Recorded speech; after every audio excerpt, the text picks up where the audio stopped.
이터널 선샤인이라고 하는 영화가 있는데 혹시 아세요? 연애하시는 분들은 꼭 보셔야 하는 영화입니다. 이터널 선샤인이라는 그 영화는요, 그 조엘과 클레멘타인이라고 하는 커플이 연애를 꽁냥꽁냥해요. 서로 깊은 사랑을 합니다.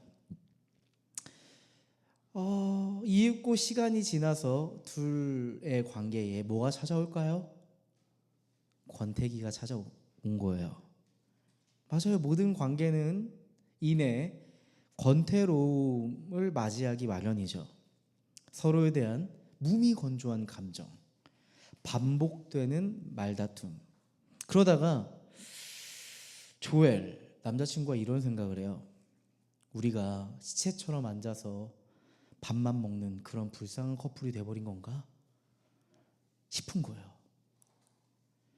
그러한 무미건조함과 말다툼을 반복하면서 끝내 그 관계는요, 상처투성이가 되어버립니다. 두 사람은 각자의 행복을 위해서 서로에 대한 기억을 완전하게 지우기로 결정을 해요. 기억을 완전히 지울 수 있는 시술을 하는 곳으로 찾아갑니다.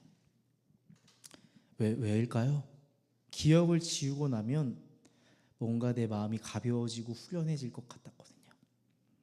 더는 그 사람과 싸울 일이 없고 그 사람 때문에 더 이상 울 일이 없을 거다 이렇게 생각한 거예요.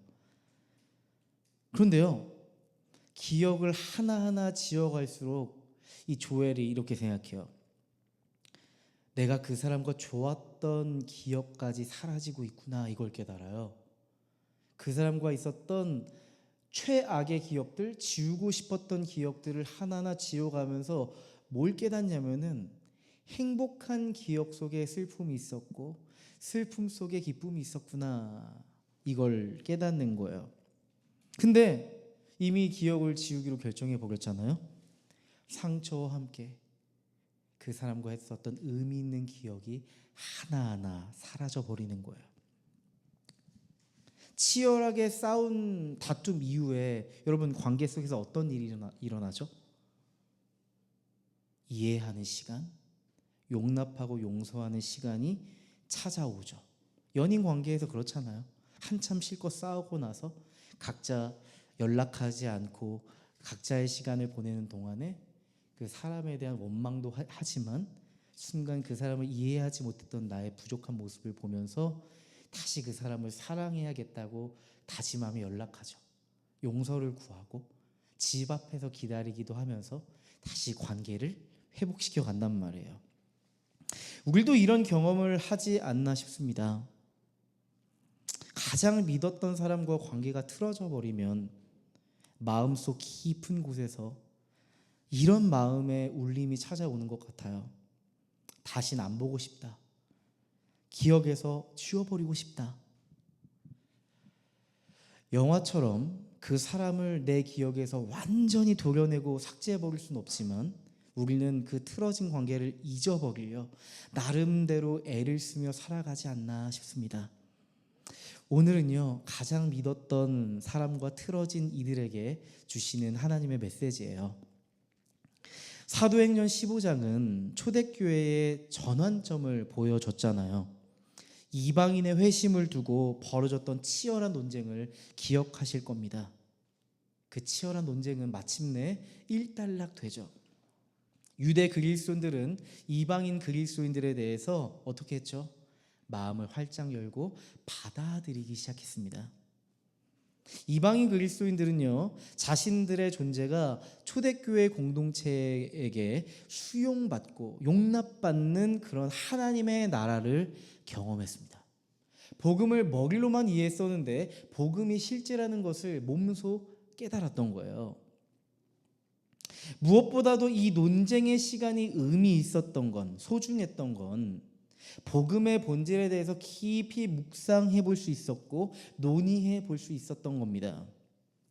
그리고 그 복음의 실제를 공동체에 적용해 볼 수 있었다는 점이었어요. 율법의 행위로는 도저히 의로워질 수 없음을 인정하고 깨닫고 오직 예수 그리스도께서 이루신 그 은혜를 받아들인 자만이 의로워질 수 있다는 사실을 마음에 받아들이게 되었잖아요. 그리스도의 복음은 차별 없이 모든 이들에게 미친다는 것을 인정하는 시간이었어요. 그렇게 초대교회의 공동체는요, 점점 복음의 본질에 근접하고 가까워지고 있었어요. 이방인들에게 우상숭배와 음행과 같은 그리스도인의 삶의 방식에서 벗어난 부분에 대해서는 디테일하게 경고했습니다. 그들이 복음과 가까워질 수 있도록 복음과 함께 할 수 없는 우상숭배와 음행은 철저히 멀리하라고 경고했죠. 이방인을 하나님 나라의 백성으로 이렇게 양육시키고 성장시키려고 하는 목적이 그 안에 담겨 있었습니다. 서로의 배경과 문화적 차이에 대해서는 수용하고 용납하는 그런 성숙한 공동체로 성장하고 있구나라는 걸 느낄 수가 있었던 부분이죠. 그렇게 한 단계 한 단계 복음이 정립되고 정리되고 있던 시점이었습니다. 그간 분열과 갈등이 무구성했지만 하나님은 그 어렵고 복잡했던 시간들을 통해서 교회를 하나 되게 하셨습니다. 이제 정말 모든 것이 정리된 듯 보였어요. 교회가 그렇게 안정돼 가고 있었으니까요. 바울과 바나바는요, 이러한 문제들을 하나하나 정리하고 해결되고 이런 생각을 했을 겁니다. 이제 다음 스텝을 준비해야겠구나, 이렇게 생각을 했을 거예요. 바울과 바나바는 이제 2차 선교 여행을 떠날 준비를 합니다. 46절 말씀 보시면 이렇게 써 있죠. 며칠 뒤에 바울이 바나바에게 말하였다. 우리가 주님의 말씀을 전파한 여러 도시로 신도들을 다시 찾아가서 그들이 어떻게 지내고 있는지를 살펴봅시다. 바울이 바나바에게 찾아갔어요. 이렇게 얘기했대요. 우리가 1차 선교 여행 때 복음을 전했던 그 도시들로 다시 돌아가서 우리가 그 교회들을 방문합시다.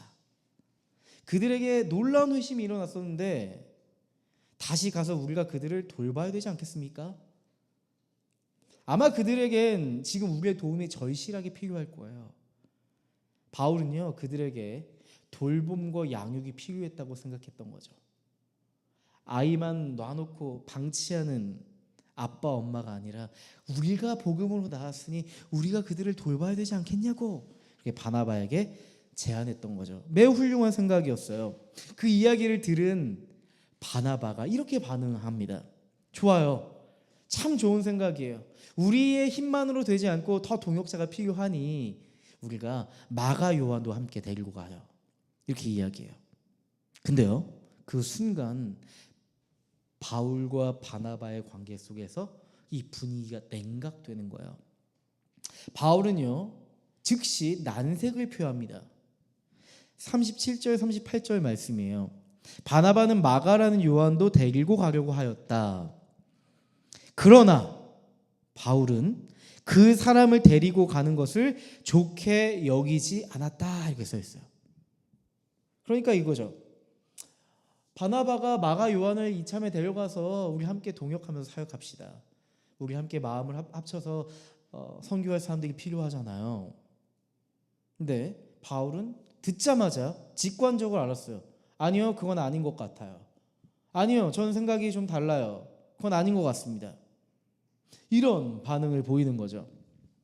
여러분, 모든 문제가 정리되었고 이제 가벼운 마음으로 선교의 여정을 떠나면 된다 싶었는데 생각지도 못했던 이제 암초를 만난 거예요. 사실 바울과 바나바에게는요, 마가 요한에 대한 아픈 기억이 있었어요. 1차 선교 여행 도중에 마가는요, 그 선교팀에서 도중 이탈해 버렸어요. 사도행전 13장 13절에 이렇게 써 있죠. 밤빌레아에 있는 버가로 건너갔다. 그런데 마가 요한은 그들과 헤어져서 예루살렘으로 돌아갔다. 마가 요한은 그들과 헤어져서 예루살렘으로 돌아갔다. 이렇게 써 있어요. 바울과 바나바의 선교팀이 버가에 도착해서 본격적인 선교를 시작하려고 했었어요. 그런데 그때 마가 요한은 돌연 예루살렘으로 돌아가 버렸습니다. 왜 말없이 떠나버렸는지, 어떤 불만이 있었는지, 선교에 대한 어떤 두려움이 있었는지 성경은 명확하게 말해주지 않아요. 뭐 여러 썰이 있더라고요. 제가 조사를 해보니까 고향에 대한 향수 때문에 예루살렘으로 돌아갔다는 썰이 있고요. 복음을 전하면서 많은 사람들에게 부딪혔던 저항과 반대 때문에 두려움을 느끼고 선교를 도중에 포기해버렸다라는 썰이 있어요. 또 이런 재밌는 썰도 있더라고요. 마가 요한은 어쩌면 자신의 머릿속에 나는 밤빌리아까지만 하고 원래 돌아가려고 했었는데 소통을 안 하고 돌아갔다는 썰도 있습니다. 바울은 뭐 이유야 어쨌거나 이 사건 마가 요한이 도중에 선교팀을 이탈한 사건에 대해서 바울은 도저히 이걸 단순 해프닝으로 생각할 수가 없는 거예요. 아주 중대한 선교의 현장에서 동역자가 이탈해 버렸으니까요. 그래서 그 사건에 대해서 바울은 사실 깊은 상처가 있었던 것 같아요. 바울은 이렇게 생각합니다. 38절 말씀, 바울은 밤빌리아에서 자기들을 버리고 함께 일하러 가지 않은 그 사람을 데리고 가는 것을 좋게 여기지 않았다. 저는 이 38절에서 마가 요한에 대한 생각을 알 수 있는 아주 중요한 두 단어를 발견하게 됐어요. 여러분, 어떤 단어를 보면 바울이 마가 요한을 어떻게 생각하는지 알 수 있어요? 두 단어 한번 찾아보실래요?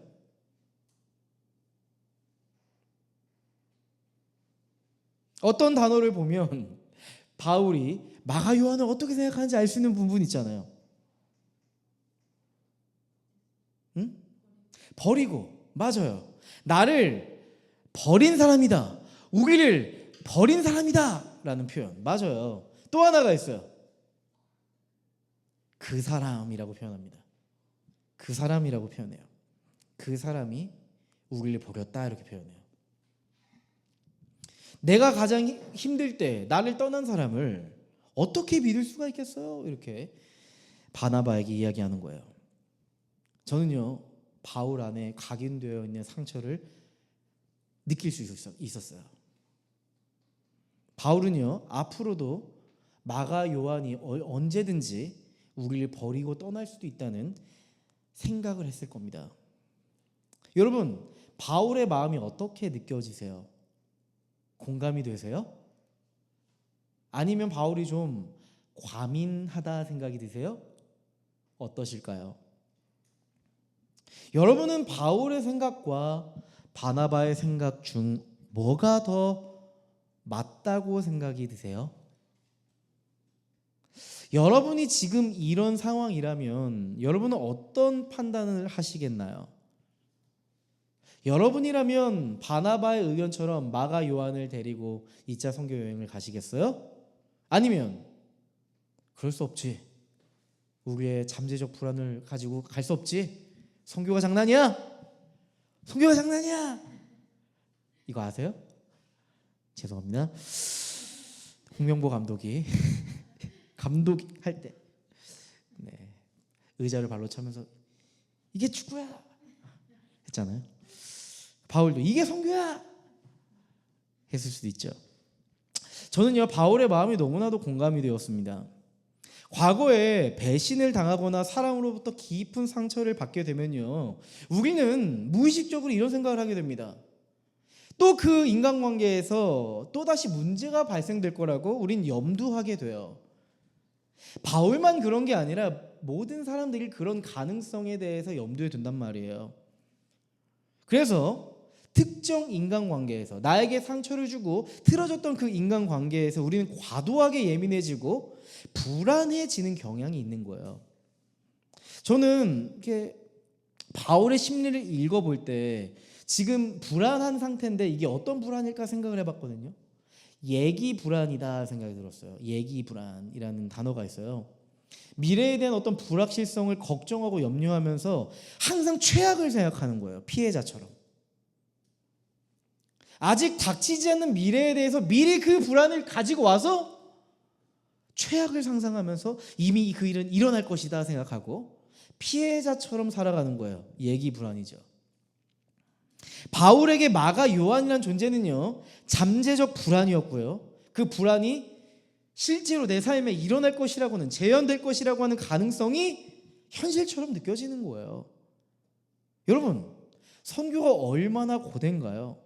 얼마나 위험해요? 예측 불가능한 여정입니다. 그 여정에 나를 떠날지도 모르는 그 인간을 꼭 데려가야 할까? 이런 생각이 든 거예요. 사역의 안정성에 있어서 너무나 큰 리스크라고 생각했던 겁니다. 자, 이 시점에서 저는 또 한 가지가 궁금해졌습니다. 바나바는 왜 도대체 어떤 생각으로 마가 요한을 데리고 가려고 했던 걸까? 우리가 바울의 편에 서면 안 되잖아요. 그렇게 제안했던 바나바의 생각도 좀 물어봐야 되지 않겠어요? 여러분, 기억해 보자고요. 사실 사도행전에서 바나바의 행적을 세심하게 기록하고 있어요. 여러분, 바나바 하면 어떤 단어가 떠오르세요? 어떤 사건이 떠오르세요? 맞아요. 위로의 사람이라는 단어가 떠오르실 거예요. 그 별칭이 떠오르실 거예요. 근데 아주 중요한 사건 하나가 뭐예요? 박해자 바울이 회심했을 때 예루살렘 교회 성도들은 바울을 받아들이려고 하지 않았습니다. 그의 회심이 거짓이라고 의심했고, 또한 그의 회심은 잘못되었다고 생각했어요. 그래서 예루살렘 교회는 바울을 품지 않습니다. 그때 바나바는요, 바울에게 찾아가서 그를 사랑으로 품고 직접 바나바가 바울을 양육해 줍니다. 이게 바나바의 아주 중요한 특성이에요. 성경에서 주목해서 보는 바나바의 특성이에요. 만약 바나바가 없었다면 바나바는 사도행전의 전면에 등장하지 못했을 겁니다. 바나바는 이름만 위로해야 될 게 아니었고, 별칭만 위로해야 될 게 아니었고, 실제 그의 삶은 위로의 삶이었어요. 위로자의 삶이었어요. 한 사람을 사랑으로 품고 기도하며 인내하면서 회복시키고 변화시키고 성장시키는 것에 몰두하고 집중했던 사람이 바로 바나바였단 말이에요. 똑같은 기준으로 바나바는 마가 요한이 과거에 큰 실수를 저질렀지만 여전히 그가 하나님께 쓰임 받을 수 있다는 그 가능성과 잠재력을 본 거예요. 바울은 마가 요한이 가진 치명적인 결점을 봤지만 바나바는 그가 가진 치명적인 결점보다 그가 가지고 있는 가능성과 잠재력을 본 거죠.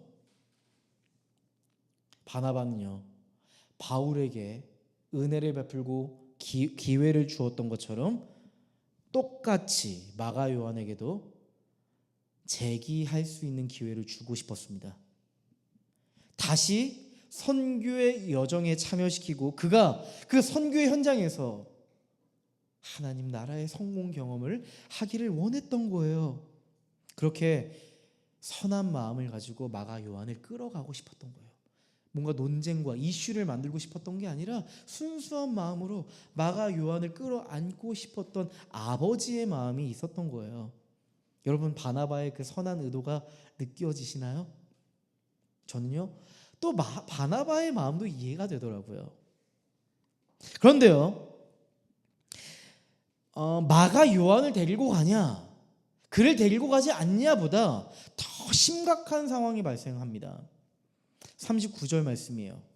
그들은 심하게 다툰 끝에, 다툴 수 있죠. 싸울 수 있어요. 논쟁할 수 있죠. 근데 마지막 문장을 보세요. 서로 갈라서고 말았다. 서로 갈라서고 말았대요. 여러분, 그동안 서로 가장 믿고 사랑하고 의지했던 바울과 바나바가 2차 선교 여행을 앞두고 그 관계가 완전히 틀어져 버렸어요. 그냥 다퉈서 마음만 상하고 감정 싸움만 한 게 아니라 결국 이들은 서로 갈라서고 맙니다. 정말 믿었던 사람과 틀어져 버렸어요. 여러분, 정말 믿었던 사람과 틀어져 본 경험이 있으시죠? 그 경험이 얼마나 아픈지 여러분 아실 겁니다. 청년 때가 떠올랐어요.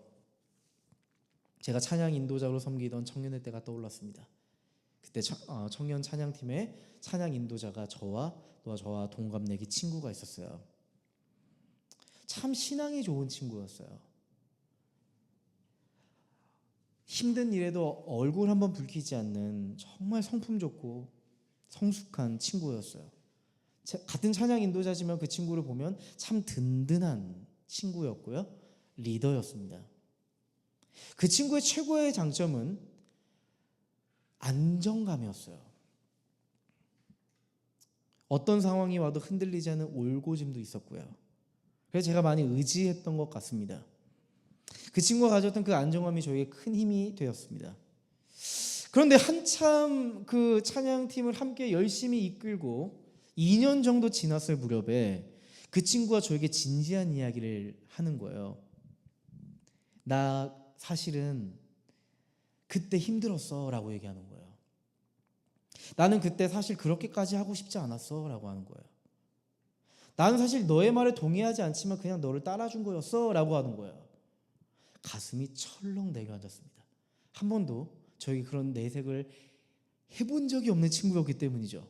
저는 그 친구의 이야기를 듣는데 어떤 말도 할 수가 없었습니다. 저는 항상 그 친구가 제 말에 긍정해주고 옳다고 생각하고 잘 따라줬다고 생각했거든요. 근데 그게 아니었던 거예요. 더 자세한 이야기를 들어보기 시작했습니다. 어떤 부분이 힘들었니? 나의 어떤 부분 때문에 너가 힘들었던 거니? 자세하게 한번 이야기해줘.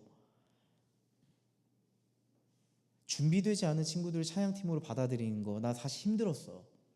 우린 소그룹이 아니잖아. 우린 찬양팀이잖아. 너는 매번 사람들이 받아들이지 않으려고 하는 친구들만 왜 받아들이려고 해? 찬양팀인데 굳이 그럴 필요가 없었잖아. 결국 우리가 책임져야 되잖아. 그 얘기를 꺼내는 거예요. 2년 동안 제가 제안했던 순간들이 스쳐 지나갔습니다. 진짜 그 친구의 말이 맞았어요. 찬양팀으로 받기에 많은 반대가 있었고 누구도 품으려고 하지 않았던 그 사람들에 대해서 자꾸 저는 그 리더였던 그 친구한테 우리 함께 해보자고 그런 제안을 했던 기억이 떠올랐습니다. 저도 그 친구도 동의하고 열심히 챙겨줬거든요. 그 동생들을. 그래서 그 친구도 저와 같은 마음이라고 생각했어요. 근데 그 이야기를 들으니까 그게 아니었다고 하니까 자괴감이 드는 거 있죠. 그 친구가 나에게 속마음을 숨겼다는 것에 대한 자괴감이 아니었어요. 함께 동역했던 2년의 순간 동안 내가 그 친구의 마음을 몰랐던 것에 대한 자괴감이 있었어요. 그냥 내 마음대로 내 생각대로 2년 동안 내가 온 건가? 이런 생각이 드는 거예요. 굉장히 충격적이었습니다.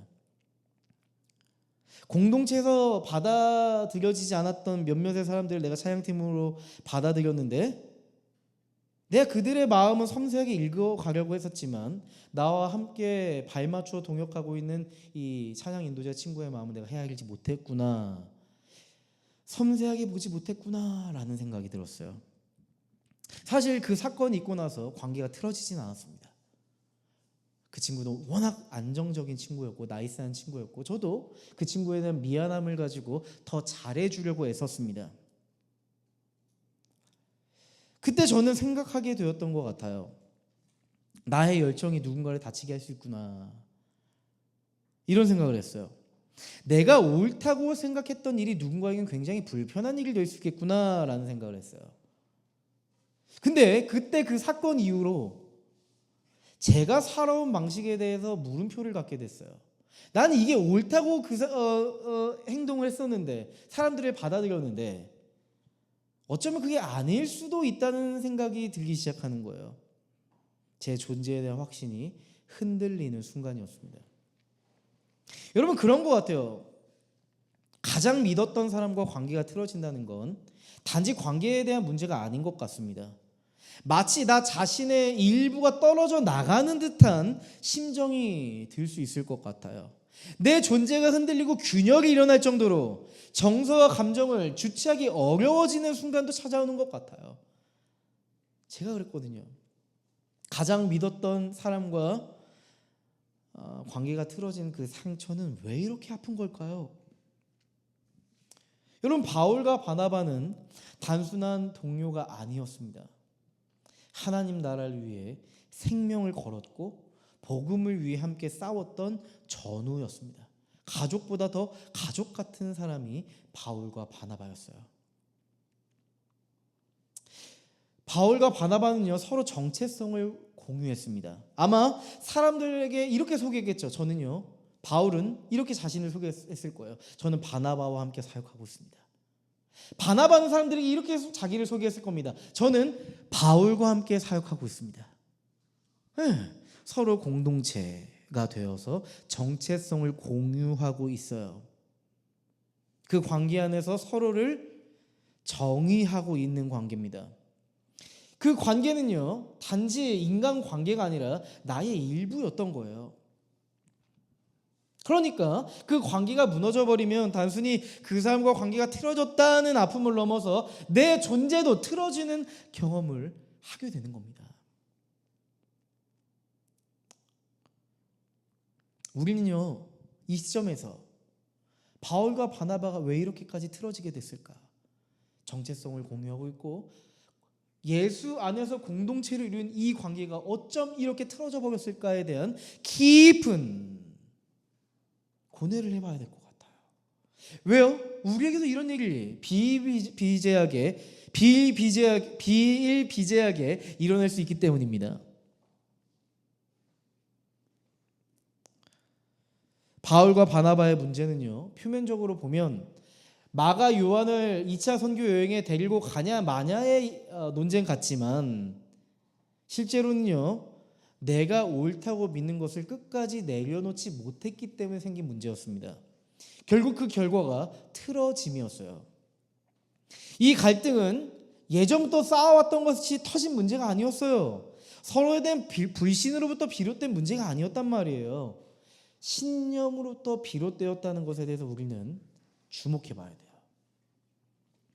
결국 소중한 관계를 포기해버리고 바울과 바나바는 각자의 신념을 선택해버립니다. 바울은 이런 거죠. 선교는 사명이야. 한 번 도중에 이탈했던 사람은 우리가 함께 할 수 없어. 바나바는 이렇게 생각하는 거죠. 선교는 사람을 세우는 일이야. 실패한 사람에게도 기회를 줘야 돼. 둘 다 충분히 납득 가능한 이야기였어요. 둘 다 수용할 수 있는 이야기였어요. 근데 이건요, 사실 뭐가 더 복음적이냐로 대립한 건 아니에요. 단지 성격 차이, 리더십 차이, 신앙 스타일의 차이로만 우리 해석해서는 안 됩니다. 여러분, 우리가 복음의 진리에 대해서 치열하게 논쟁할 수 있어요. 그러나 여러분, 한번 잘 보시자고요. 대부분 교회 안에서 뭘 가지고 싸우는지 한번 잘 보세요. 뭘 가지고 갈등이 일어나고 분열이 일어나는지 한번 잘 보세요. 우리가 믿고 우리가 따르는 하나님 나라의 복음 때문에 싸우지 않습니다. 서로가 옳다는 생각을 가지고 투쟁합니다. 각자 옳다고 하는 가치와 어떠한 의견을 가지고 치열하게 싸웁니다. 그렇게 대립하고 갈등을 빚고 결국 나와 생각이 다른 이들의 무기를 적대시하기까지 합니다. 그러니까 표면적으로는 이게 복음적이라고 하면서 속내를 보면 자신의 신념들을 지키기 위해서 무척이나 다투는 거죠. 결국 이거는요, 신념 대 신념의 싸움이 되는 거예요. 선교의 사명이 중요하냐, 사람을 회복시키는 것 그 자체를 봐야 되냐, 선교를 할 수 있는 기준을 봐야 되냐, 은혜가 중요하냐, 이런 이 두 가지 중요한 신념과 신념이 정면으로 부딪혀 생긴 충돌이에요. 그런데 여러분, 사도행전 15장 전반부를 생각해 보자고요. 더 아이러니한 건 얼마 전에 예루살렘 공의회에서 이방인을 어떻게 받아들여야 할지를 두고 복음적 해답을 내렸었어요. 율법이 아니라 은혜다. 기준이 아니고 은혜다. 이방인은 하나님의 가족이 될 수 있다. 그들에게 율법의 기준을 요구하지 말고 복음을 받아들인 그들을 받아들여라. 여러분, 전혀 다른 배경과 세계관을 가지고 살아갔던 이방인들도 복음 안에서 용납했던 바울과 바나바가 서로를 용납하지 못하고 있어요. 서로를 수용하지 못하고 있어요. 오히려 자신들의 신념과 기준에서 서로의 관계를 망가뜨리고 있어요. 이방인을 향해서는 복음적 결론을 내렸던 바울과 바나바가 이제는 서로를 받아들이지 못하는 오히려 함정에 쏙 빠지게 된 겁니다. 여러분, 하나님은 이 사건을 왜 성경에서 디테일하게 제시하셨을까요? 하나님이 이 사건을 통해 우리에게 뭐라고 말씀하고 싶으신 걸까요? 여러분, 복음을 제3자로서 타인에게 적용시키는 건 굉장히 쉬운 일입니다. 내가 제3자로서 복음적 기준을 가지고 판단하고 그 기준을 제시하는 것은 어렵지 않은 일입니다. 하지만 내가 갈등을 겪고 있는 그곳에 복음을 적용시키는 건 굉장히 어려운 일이에요. 내가 감정적으로 엮여있지 않고 내가 제3자로서 그 일을 풀어나갈 때는 복음적 사고를 통해 원활하게 풀어갈 수 있어요.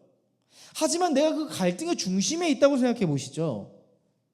내가 지금 감정이 불타오르고 있다고 생각해 보시죠. 여러분, 복음이 주는 이해와 수용, 용납과 용서가 사실 제대로 작동되기 어려울 가능성이 있어요. 복음은 우리가 생각하는 것보다 훨씬 더 깊이 우리의 내면에 침투해야 한다는 사실입니다.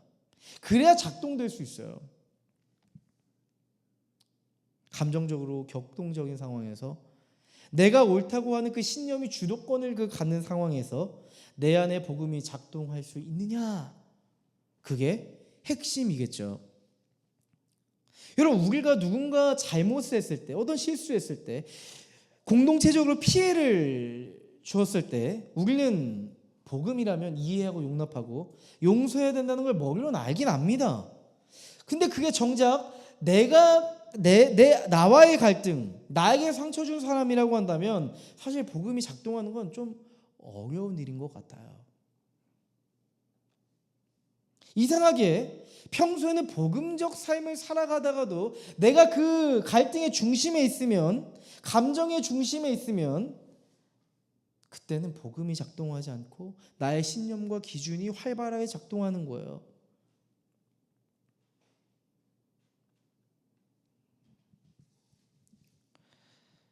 이 관계는 틀어졌으니까 끝이야. 저 사람은 결코 변하지 않을 거야. 라고 하는 어떤 생각이 복음적 생각을 하지 못하게 하는 거죠. 여러분, 맞아요. 이런 마음의 상태에서 복음을 떠올리고 복음에서 답을 찾는 건 굉장히 어려운 일입니다. 하지만 복음은 포기치 않는다는 사실이에요. 복음은요, 나의 딱딱해지고 완고해진 마음을 부드럽게 합니다. 에스겔 36장 26절에 이런 말씀이 있죠. 하나님은 이스라엘 백성들에게 이렇게 말씀하십니다. 너희에게 새로운 마음을 주고 너희 속에 새로운 영을 넣어주며 너희 몸에서 돌같이 굳은 마음을 없애고 살갗처럼 부드러운 마음을 주며. 너희 몸에 돌같이 굳은 마음을 없애고 살갗처럼 부드러운 마음을 주겠다고 하나님은 약속하셨어요. 맞아요. 복음은요, 격동적이었던 우리의 감정을 서서히 정리하게 할 겁니다. 관계가 험악하게 틀어져 버린 그 사람에 대해서 지금 당장은 어렵지만 서서히 복음적 관점에서 그 사람을 볼 수 있도록 우리의 눈을 열어줄 겁니다.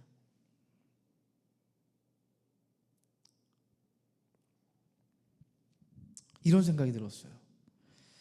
여러분, 우리는 가장 믿었던, 신뢰했던, 소중했던 사람과 관계가 틀어지면 너무 아프잖아요. 감당하기가 어렵잖아요. 이런 역지사지의 마음으로 하나님은 어떠실까? 하나님은 결정적인 순간에 우리가 복음과 틀어질 때 그 마음이 너무 아프실 것 같다는 생각을 했어요. 이 분열을 도대체 어떻게 해결해야 할까요? 바울과 바나바의 갈등과 분열, 갈라섬을 어떻게 해결해야 될까? 참 고민되는 것 같아요. 39절 말씀 보실래요? 그들은 심하게 다툰 끝에 서로 갈라서고 말았다. 바나바는 마가를 데리고 배를 타고 키프로스로 떠나갔다. 서로 갈라서고 말았다. 두 사람의 관계가 얼마나 깊게 금이 갔는지 알 수 있는 대목이죠. 바나바는 마가를 데리고 구브로로 갔고요.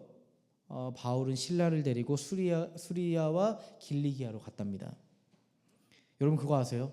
사도행전은 이후에 바울과 바나바의 동역에 대해서 이야기하지 않습니다. 너무 안타깝지 않나 싶어요. 마치 제가 최근에 그 스토리에 해리 케인과 손흥민의 그 사진을 이렇게 스토리에 올렸었는데요. 혹시 보신 분이 있는지 모르겠어요. 이유가 있었어요. 제가 설교 준비를 열심히 하고 있는데 해리 케인과 손흥민의 모습이 바울과 바나바와 같다 생각을 했거든요. 해리 케인과 손흥민 선수가 서로 어시스트 한 게 38개 맞나? 네, 38개의 어시스트를 주고받았어요. 엄청난 이 듀오가 해체되는 것 같더라고요. 또 한 주간 손흥민 선수가 10년간 몸담았던 토트넘 하스파를 떠났잖아요. 뭔가 저도 마음이 먹먹하고 서운하기도 하고 네 그렇더라고요. 마치 그 모습이 바나바와 바울의 그 관계의 헤어짐으로 그 서운함으로 다가오는 거 있죠.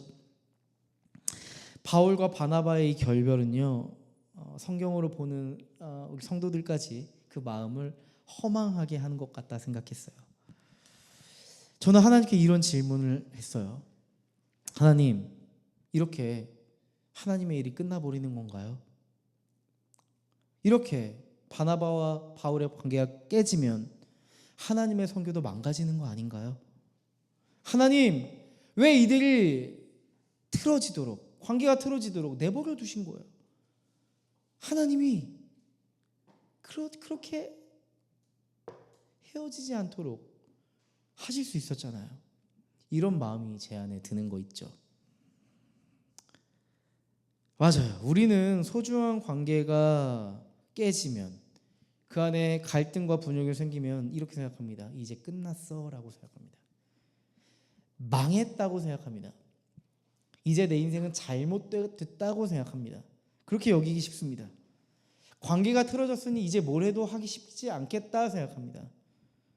이제 하나님도 어쩔 수 없겠네 생각합니다. 특별히 교회 공동체 안에서 생긴 갈등과 분열은요, 구성원들이 매우 심각한 징조로 여기잖아요. 목사인 저도 그런 것 같아요. 공동체 안에 관계의 갈등과 분열을 발견하면요, 가장 먼저 위기감을 느낍니다. 이제 어떤 사역도 쉽지 않겠다 생각합니다. 사역이 문제가 아니라 함께 모였을 때 어색하고 냉각된 분위기를 우리가 어떻게 해결할 수 있을까부터 생각하게 되는 것 같아요. 그런데요, 하나님은 어떠실까요?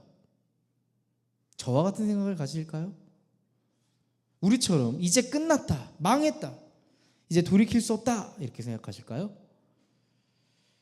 하나님은 우리와 같이 갈등과 분열이 일어나면 일하지 못하는 분이실까요? 어떻게 생각하세요? 하나님은요, 갈등과 분열 속에서도 일할 수 있는 분이십니다. 하나님은요, 우리의 갈등과 의견 차이마저 사용하실 수 있는 분입니다. 39절의 말씀을 보면요, 우리는요 이렇게 보세요. 그들은 심하게 다툰 끝에 서로 갈라서고 말았다. 바나바는 마가를 데리고 배를 타고 키프로스로 떠나갔다. 이 39절의 말씀에서 우리는 뭐에 집중하게 됩니까? 서로 갈라서고 말았다. 여기에 집중하죠. 우리는요, 갈등과 분열만 봐요. 하나님의 선교가 중단될 것 같은 모습만 봐요. 하지만 그 이후의 말씀을 보시면요, 바나바는 마가를 데리고 배를 타고 키프로스로 떠났다. 그 갈등과 분열 이후에 선교의 확장이 일어났다는 사실에 대해서는 우리는 잘 보지 못합니다. 한 팀이었던 선교가 두 팀으로 나뉘어서 더 넓은 지역에 복음을 흩뿌리게 됩니다. 바나바와 마가는 구브로로 가고 바울과 실라는 수리아와 길리기아로 가게 됩니다. 사람의 시선으로 보면 관계가 분열된 선교지만 하나님 나라의 관점에서 보면 확장된 선교의 모습이죠. 하나님의 선교가요, 갈등과 분열 속에서도, 그 틈에서, 갈등과 분열이라고 하는 틈 속에서도 묵묵하게 자라고 있었던 겁니다. 하나님은 갈등과 분열이 없어야만 일하시는 분이 아니에요. 여러분, 성경에는요, 사랑이 넘치는 이야기만 있지 않는다는 사실을 여러분 보셔야 돼요. 성경을 보시면요, 갈등과 분열의 이야기가 곳곳에 있어요.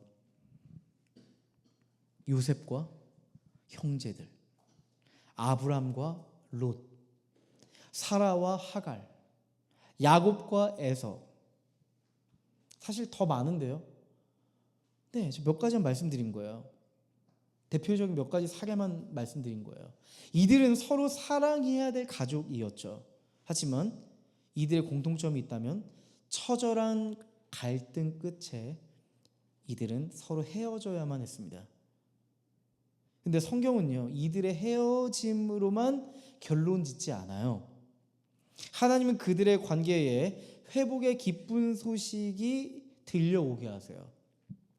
성경은 관계의 틀어짐과 깨어짐 속에 있는 그들에게 복음이 임하는 순간을 이렇게 보게 하세요. 스포트라이트가 환하게 비추는 것을 우리가 보게 하세요. 여러분, 요셉의 고백 보실래요? 형제들에게 버림받았던 요셉이 다시 형제를 제외하게 되었을 때 어떤 말을 해야 옳아요? 형, 어떻게 날 버릴 수가 있어? 그렇게 해야만 했어? 이렇게 따져야 할 텐데, 요셉은 형들을 앞에 두고 이런 말합니다. 창세기 50장 20절 말씀이에요. 형님들은 나를 해치려고 하였지만 하나님은 오히려 그것을 선하게 바꾸셔서 오늘과 같이 수많은 사람의 생명을 구원하셨습니다. 이렇게 고백해요. 하나님은 우리가 일그러뜨린 관계의 갈등과 분열 속에 어느새 개입하고 일하고 계세요. 여러분, 요셉의 이야기를 알잖아요. 그의 인생이 무척이나 고되고 힘들었고 롤러코스터와 같았지만 하나님은 순간순간 개입하십니다. 창세기에서는 요셉에 대해서 이렇게 이야기하죠. 하나님이 요셉과 동행하셨다, 이렇게 얘기하죠. 결코 다시는 회복될 수 없는 사이가 되었지만 형들과 죄한 요셉은 이렇게 고백하잖아요. 형들은 나를 해치려고 했지만 하나님은 그걸 선으로 바꾸셨어. 나는 형들을 해치지 않을 거야. 나는 내 인생을 통해서 보여주신 하나님의 구원을 흘려보낼 거야. 맞아요. 복음적 회복이 일어났죠. 여러분, 아브람과 롯의 케이스를 한번 보시죠. 아브람과 롯이 왜 헤어졌는지 아세요? 돈 때문에 헤어진 거예요. 재산 문제 때문에.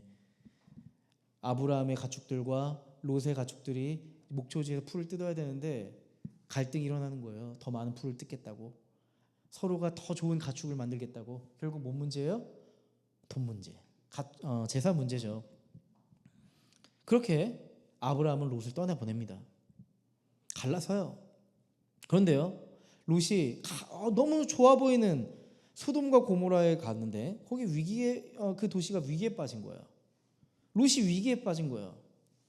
아브라함은 롯을 위해 기도하기 시작합니다. 성경은 그 아브라함의 기도에 주목합니다. 하나님은 아브라함을 통해 롯의 가정을 구원하기 위해서 하나님이 개입하십니다. 복음이죠. 저는 아브라함이 롯을 구하러 가는 그 모습만 복음이라고 생각하지 않습니다. 갈라섰던 그들의 관계가 아브라함의 기도를 통해서 회복되고 있다는 걸 보여주잖아요. 여러분, 사라와 하갈의 관계도 보시죠. 사라가 아들이 안 생겨요. 어떻게 해야 돼요? 막 수없이 고민하잖아요. 그러다가 자신의 몸종 하갈을 나의 남편 아브라함에게 보냅니다. 하갈은 너무 쉽게 임신을 했고 아들을 순풍하고 낳아버렸죠. 근데 막상 아들을 낳고 보니 사라의 마음이 어때요? 질투가 나고 시기가 나요. 게다가 하갈이 사라를 보면서 안주인 역할을 하려고 하는 거예요. 내가 아들을 낳았으니 이제 내가 안주인이라고 얘기하는 거죠. 사라는 감정에 북받쳐 남편에게 따집니다. 저 여자를 보내자고, 저 여자가 낳은 아들도 보내자고. 결국 하갈과 이스마엘은 이렇게 쫓겨나고 맙니다. 여러분, 근데 성경은요, 그날 그 저녁에 하갈과 이스마엘을 만나신 하나님을 보여줍니다. 그 저녁에, 그 어둡고 캄캄한 날에 하나님은 하갈과 이스마엘에게 약속하십니다. 내가 너희를 인도하겠다고. 복음이죠. 여러분, 야곱과 에서는 어땠나요? 에서가 받아야 될 축복을 야곱이 가로채버렸습니다. 그리고 나서 에서는 야곱을 죽이려고 하죠. 철천지의 원수가 된 거예요. 야곱은 그 사건 이후로 집을 떠나서 20년 동안 개고생 하다가 드디어 형 앞에서 눈물을 흘리며 재회하게 되죠. 상식적인 생각에는 칼을 갈고 있다가 야곱이 나타나면 이놈! 하면서 혼낼 것 같은데 어떻게 해요? 에서는 20년 동안 개고생했던 하고 돌아온 야곱을 향해서 끌어안아줍니다. 동생아, 많이 힘들었지? 이제 고향에서 편안하게 살자. 복음이죠. 기쁜 소식이에요. 여러분, 복음은요, 우리가 스스로 일그러뜨렸던 그 관계의 갈등과 분열 속에서도 아름답게 피어났다는 것에 대해서 우리 주목해 봐야 돼요. 절망적인 관계의 이야기에 하나님은 소망의 이야기라는 대안을 주셨다는 것에 우리는 집중해야 돼요. 왜요? 복음은 갈등과 분열의 이야기를 극복하고 해결하는 이야기이기 때문이에요.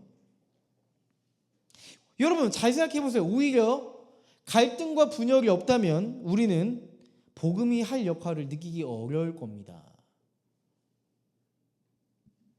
갈등과 분열이 우리를 아프게 하고 힘들게 하기 때문에 우리로는 도저히 그 갈등과 분열을 해결할 수 없기에 우리에게 없는 복음이 필요한 거예요.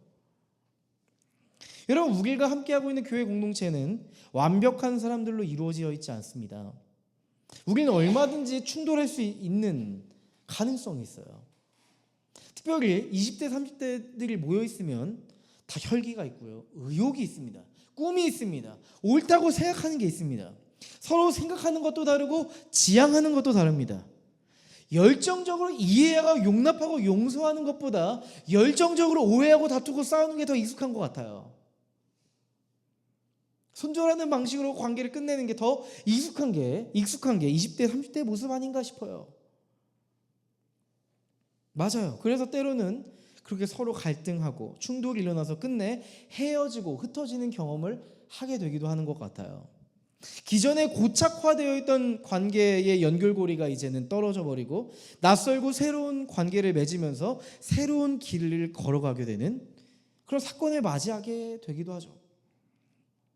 여러분, 복음은요, 갈등과 분열 자체를 완전히 제거하지 않습니다.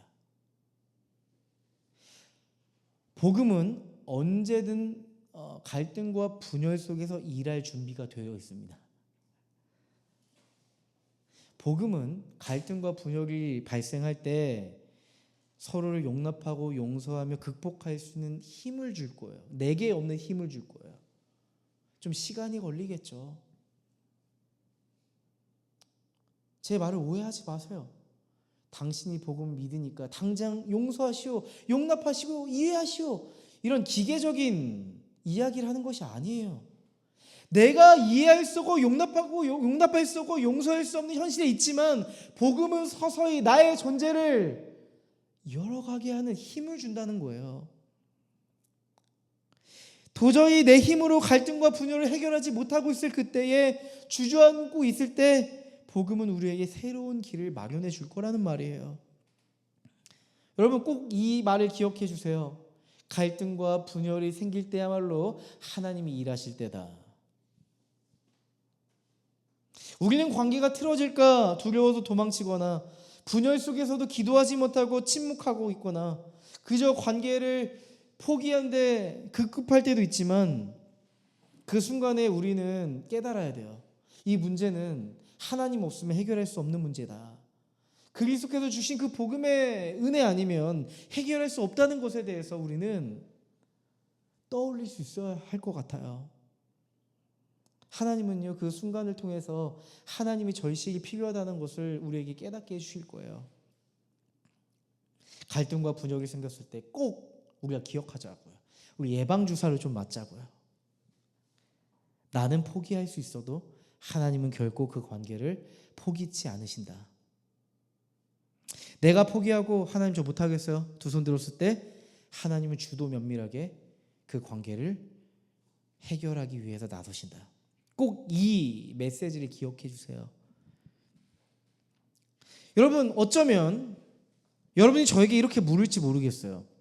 하나님의 선교가 두 갈래로 확장되었다는 사실만으로 갈등과 분열은 묻어주고 너무 결과적으로 잘 되었다고 생각하시는 거 아닌가요, 목사님?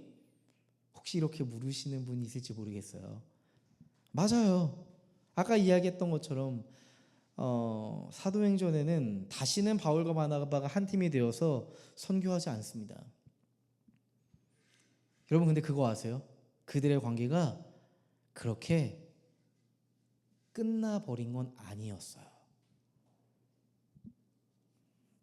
바울과 바나바의 그 관계를 알 수 있는 대목이 서신서에 곳곳에 있거든요. 서신서에 보면요, 바나바에 대해서 이렇게 언급해요. 고린도전서 9장 6절입니다. 이렇게 써 있어요.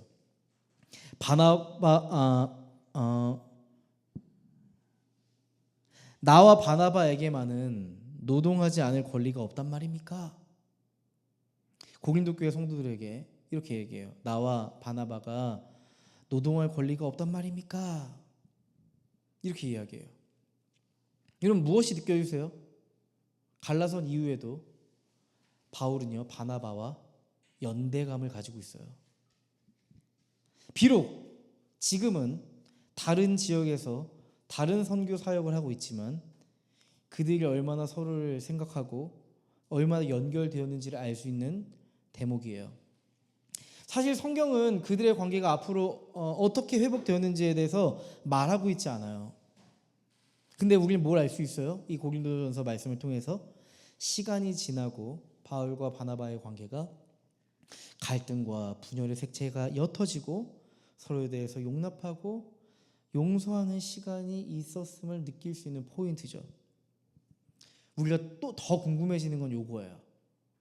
뭐 바울과 바나바는 워낙 예전에 케미가 좋았고 관계가 좋았으니까 좋아질 수 있겠지 이렇게 생각하잖아요. 그럼 바울이 마가 요한에 대해서 이 관계는 회복될 수 있을까요? 어떻게 생각하세요? 도저히 신뢰할 수 없는 마가 요한에 대해서 바울은 받아들일 수 있을까요? 여전히 해결되지 않는 불편한 감정이 바울에게 있을 텐데 어떻게 해야 될까요? 근데 너무 재밌게도 성경에 바울이 마가 요한에 대한 언급을 해요. 골로새서 4장 10절 말씀.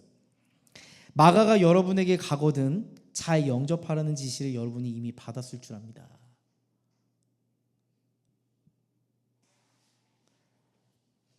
바울은 결국 마가와 동역하게 되고요. 한 팀이 되어서 골로새 교회에 마가를 출동시켜요. 잘 영접해 주세요. 제가 사랑하는 동생이에요. 이렇게 얘기하는 거예요. 디모데후서 4장 11절. 와, 이건 더 감동적이에요.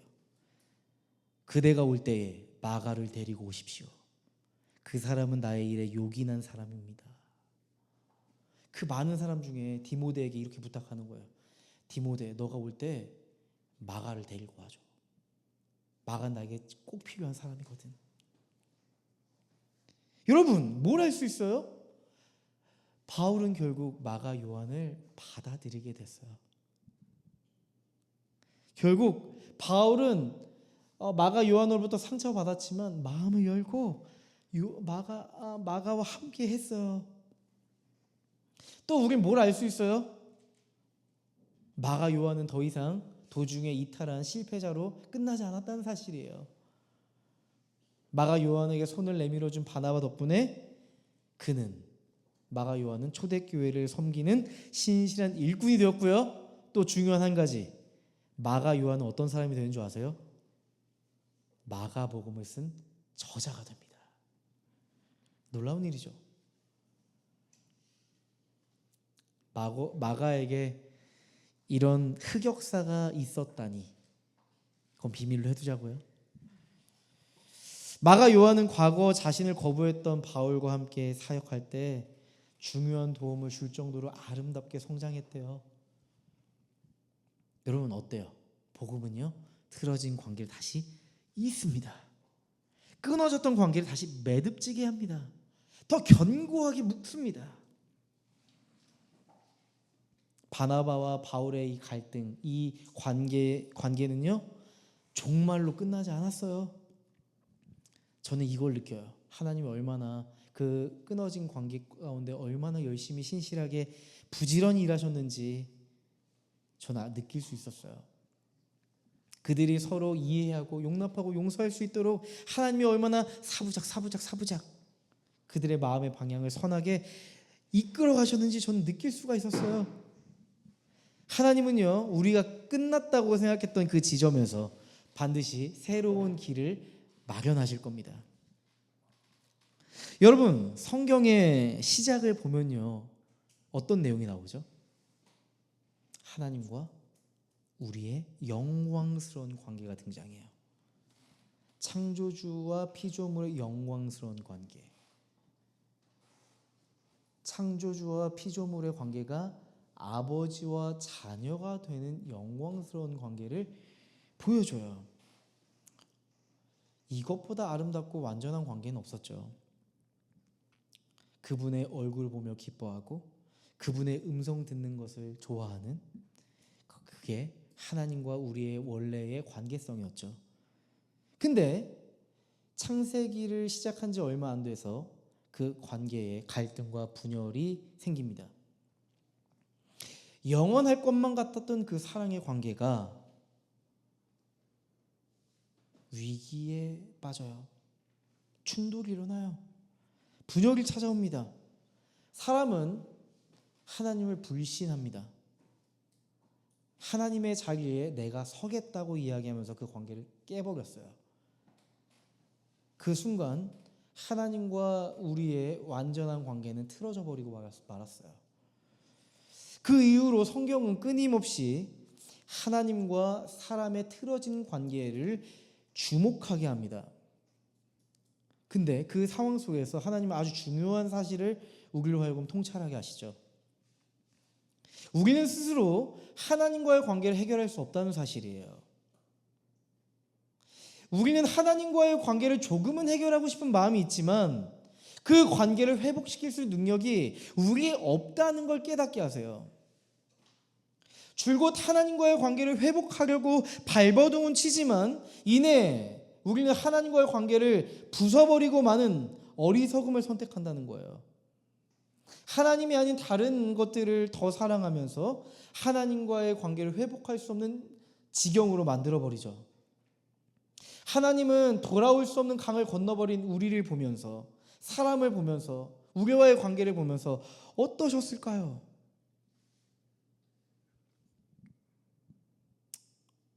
하나님도 우리가 느꼈던 관계의 절망을 똑같이 경험하셨을 거예요. 근데 하나님의 그 절망의 끝에는 이런 선언이 있어요. 너희가 스스로 돌아올 힘이 없으니 내가 너희에게로 가겠다. 그렇게 마음을 정하셨어요. 그렇게 하나님은 인간의 역사 속에 들어오십니다. 하나님이 사람이 되어 오셨답니다. 사람이 져야 할 틀어진 관계의 모든 책임을, 우리가 저버린 그 관계의 책임을 하나님이 지시겠다고 말씀하셨어요. 로마서 5장 6절 8절에 이런 말씀이 있어요. 우리가 아직 약할 때에 그리스도께서는 제때에 경건하지 않은 사람을 위하여 죽으셨습니다. 우리가 아직 죄인 되었을 때에 그리스도께서 우리를 위하여 죽으셨습니다. 이리하여 하나님께서는 우리들에 대한 자기의 사랑을 실증하셨습니다. 여러분, 우리가 틀어진 관계를 회복할 때는 이런 가능성이 있어요. 상대방이 나에 대해서 손을 내밀 때 우리도 손을 내밀고 싶어 합니다. 적어도 그 사람이 과거와 같이 나에 대한 적대감을 무너뜨렸을 때 우리는 그 사람에게 다가가려고 해요. 근데 오늘 성경을 보시죠. 우리가 아직 약할 때에, 우리가 아직 죄인이었을 때에, 여전히 우리가 하나님과의 관계를 보면서 틀어져 있을 때 하나님은 우리를 위해 죽으셨다고 선언합니다. 여전히 우리에게 치명적인 결함이 있어요. 여전히 우리는 하나님에 대해서 모함하고 죄를 짓고 있어요. 그런데도 불구하고 주님은 그 관계를 회복하기 위해서 우리에게 다가오셨다고 말씀합니다. 어떻게 다가오셨대요? 십자가에서 우리를 위해 죽으셨다고 말합니다. 우리와 하나님 사이에 깊이 갈라진 그 틈 사이에 십자가의 복음을 심으셨다고 말합니다. 누구도 해결할 수 없었던 그 간극, 갈라진 틈바구니에 예수 그리스도의 십자가의 복음이라는 씨앗을 심으셨다고 말씀하고 있어요.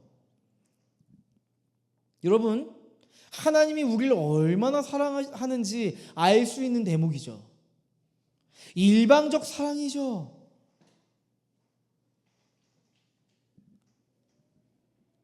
예수님의 그 죽으심으로 하나님과의 그 관계가 다시 이어진 거예요.